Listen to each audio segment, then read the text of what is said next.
नमस्कार, मैं हूं प्रवीण गौतम और आप देख रहे पब्लिक मीटर। दोस्तों, वीडियो में इस बात का विश्लेषण करेंगे कि पीएम मोदी के 8:30 बजे वाले राष्ट्र के नाम संबोधन का क्यों मजाक बन गया। तमाम विपक्षी नेताओं ने कैसे ट्रोल कर दिया, सबके बयान आपको सुनाएंगे। पहले मसला आपको बताते हैं, 8:30 बजे वाले संबोधन का मजाक क्यों बन रहा है। यह उसी तरह का मामला है, मानो आप किसी मिठाई की दुकान पर जाते हो, आपको रसगुल्ला खरीदना है। दुकानदार से कहते हो कि भैया रसगुल्ला दे दो। दुकानदार कहता है कि देखिए, रसगुल्ला तो तभी दूंगा जब आप मेरी काजू कतली खरीदोगे, मेरे गुलाब जामुन भी खरीदोगे साथ में, वरना रसगुल्ला भी नहीं मिलेगा।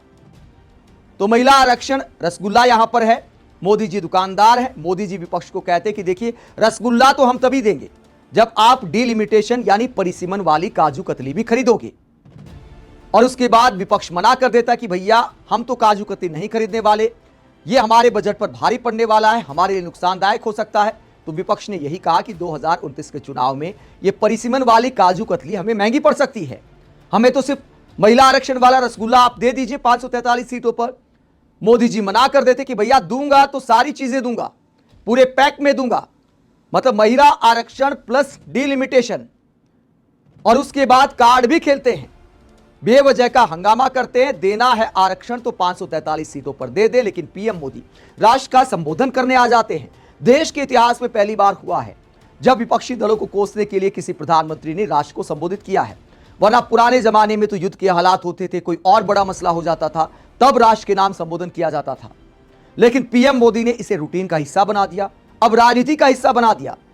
जब अंतर्राष्ट्रीय हालात बेहद गंभीर हैं, हमारे देश के जहाज पर भी कल गोलीबारी हुई है स्ट्रेट ऑफ हॉर्मुज में ईरान की तरफ से।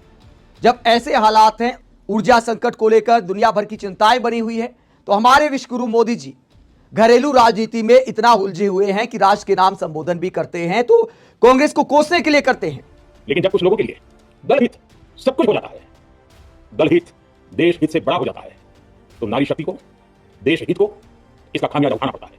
इस बार भी यही हुआ है। जब गैस को लेकर लाइनों में लोग लगे, तब राष्ट्र को संबोधित नहीं किया। यह नहीं बताया कि देखिए भैया, हमारे पास इतने दिन का स्टॉक है, इतने दिन का तेल का स्टॉक है, तो चिंता मत करिए, घबराइए नहीं। पूरे आंकड़े देश के सामने रखने चाहिए थे राष्ट्र के नाम संबोधन करते हुए। मणिपुर के हालात एक बार फिर गंभीर बने हुए हैं। कल 8:30 बजे वाला जो राष्ट्र का संबोधन है, वो कायदे से मणिपुर के नाम करना चाहिए था। मणिपुर के भाइयों और बहनों को बोलना चाहिए था कि शांति बनाए रखें, हम आपके मसले सुनेंगे, हिंसा किसी समस्या का समाधान नहीं है। कायदा यह बनता था। मणिपुर की बेटियां सोशल मीडिया पर अपील कर रही हैं कि प्रधानमंत्री जी मणिपुर के हालात देखिए, लेकिन हमारे मोदी जी 5 राज्यों के चुनाव में उलझे हुए हैं और 2029 की भारी टेंशन है। उसी टेंशन को कम करने के लिए राष्ट्र के नाम संबोधन किया है, कांग्रेस को कोसने के लिए। इस संबोधन पर किस किस तरह का रिएक्शन सामने आया है। जब पीएम मोदी ने ये रोना रोया कि देखिए, कांग्रेस ने मेरी डिलिमिटेशन वाली काजू कतली नहीं खरीदी, इसीलिए मैंने महिला आरक्षण वाला रसगुल्ला नहीं दिया, तो उसके बाद कांग्रेस की तरफ से क्या जवाब सामने आया है, आलोक शर्मा क्या कहते हैं, जरा सुनिए।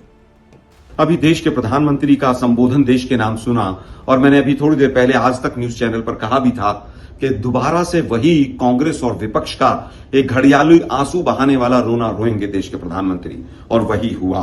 किस तरह से विक्टिम कार्ड खेलने का काम मोदी जी ने किया, ये पूरे देश ने अभी देखा। सुबह की रिकॉर्डिंग करके चले गए, जैसे उनको सब कुछ पता था। बिल गिरने से पहले ही तख्तियां तैयार थी, तमाम सांसद विपक्ष में उतर गए थे। दुर्भाग्य है कि आज भी मोदी जी कितना डरे हुए हैं। लगभग 73 बार 73 टाइम्स मोदी जी ने कांग्रेस कांग्रेस कांग्रेस कांग्रेस कांग्रेस कांग्रेस का ही नाम लिया और तमाम झूठ बोले।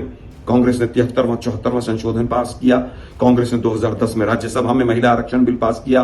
कांग्रेस ने 2023 में इन्हीं की सरकार में बिल पास किया। लेकिन दुर्भाग्य, मोदी जी ने तमाम झूठ बोले। लेकिन अब ये सरकार और मोदी जी बेनकाब हो चुके हैं। ये इनका पूरा जो चोला झूठ का था वो उतर चुका है।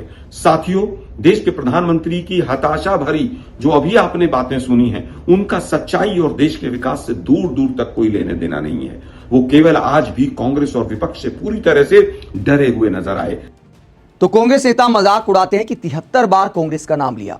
वहीं आम आदमी पार्टी की तरफ से क्या कहना है, अनुराग ढांडा आम आदमी पार्टी के प्रवक्ता 3 साल पुराना वीडियो शेयर करते हुए क्या कहते हैं, बेचारों से 2023 में तालियां बजवा ली और आज जाकर टीवी पर इससे माफी मांगी है कि गलती हो गई थी, बिल अभी पास नहीं हुआ।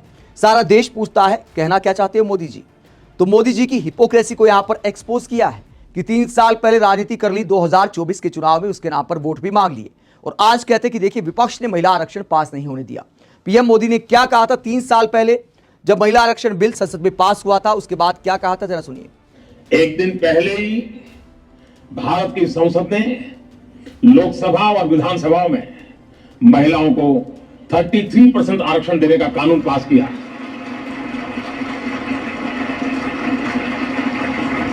नारी शक्ति वंदन कानून भारत में विमेन लेड डेवलपमेंट की नई दिशा देगा, नई ऊर्जा देगा। एक दिन पहले तो ही 3 साल पुराना ये पीएम मोदी का बयान है और आज ये बयान सवाल उठाता है कि नारी शक्ति को ऊर्जा और दिशा तभी मिलेगी जब 850 सीटें हो जाएगी। 543 में क्यों नहीं? 543 में आरक्षण दे नहीं रहे और विपक्ष को कोसने आ जाते हैं 8:30 बजे। उसके बाद एडवोकेट विजय सिंह क्या कहते हैं, कुछ फैक्ट रखते हुए पीएम मोदी के भाषण पर कहते हैं, मोदी जी ने खुद ही अपनी कहानी का पर्दाफाश कर दिया। नरेंद्र मोदी कहते कांग्रेस ने जन धन, आधार, यूपीआई, जीएसटी का विरोध किया। सीधा सच, ये सब कांग्रेस की बनाई नींव पर खड़ा है। बीजेपी ने क्या किया? नाम बदला, फीता काटा और क्रेडिट लूट लिया। महिला आरक्षण 1992 में राजीव गांधी ने पंचायतों में लागू कर दिया था। झूठ जितना भी ऊंचा बोलो, इतिहास उतना ही जोर से जवाब देता है। तो पीएम मोदी का फैक्ट चेक करते हुए कांग्रेस के नेता एडवोकेट विजय सिंह बताते हैं कि कांग्रेस ने ही इन योजनाओं का आधार तय किया था और शुरुआत में नरेंद्र मोदी जी ने भी आधार कार्ड का विरोध किया था। आज कहते हैं कि देखिए कांग्रेस इन सब के खिलाफ थी, मतलब कुछ भी बोल जाओ 8:30 बजे। इसके अलावा इस पूरे मसले को लेकर तृणमूल कांग्रेस ने मजाक उड़ाया है और टीएमसी ने यह पोस्ट करते हुए आंकड़े दिखाए हैं। क्या आंकड़े दिखाए टीएमसी ने? नरेंद्र मोदी को संबोधित करते हुए टीएमसी ने बताया है कि बीजेपी महिलाओं को कितना प्रतिनिधित्व देती है और टीएमसी ने कितनी सांसदों को संसद में पहुंचाया है। कुछ आंकड़े टीएमसी ने सामने रखे हैं। बीजेपी की 31 महिला सांसद है, 240 में से 13%। टीएमसी की 11 महिला सांसद है, 29 में से 38%। कांग्रेस की 13 महिला सांसद है, 99 में से 13%। इसके अलावा अदर्स मतलब दूसरे दलों की महिला सांसद हैं 10.9%। 19 महिला सांसद हैं 175 में से। तो टीएमसी खुद के साथ तुलना करते हुए बीजेपी को आईना दिखाती कि देखिए आपकी 13% महिला सांसद हैं और टीएमसी की 38%। और मोदी जी के मंत्रिमंडल में कैबिनेट मंत्री के तौर पर 2 ही महिला सांसद हैं। 30 कैबिनेट मंत्री में से 2 को ही क्यों बनाया? कम से कम 9 को तो बनाना बनता था।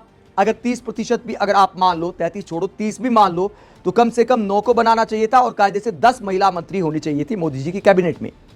लेकिन कांग्रेस को कोसते हैं, क्या मंत्री बनाने से भी कांग्रेस से रोका है? वह इस पूरे मसले को लेकर प्रियंका चतुर्वेदी क्या कहती हैं राष्ट्र के नाम संबोधन को लेकर?